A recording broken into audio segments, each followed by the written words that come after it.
Mom, I'm gonna apologize in advance for what I'm about to say, because we all do this. I'm Kurt the CyberGuy. We all check to see how much somebody spent on a gift like wine.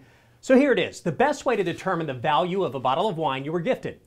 Now come on, what if it's an expensive bottle and you want to save it for a special occasion?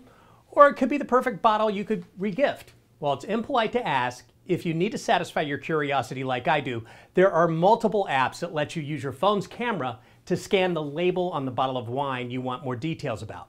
Wine Searcher is available on both iPhone and Android, and in addition to the pricing and where you can buy another bottle nearby, you can also learn critic scores and grape and region information about that wine.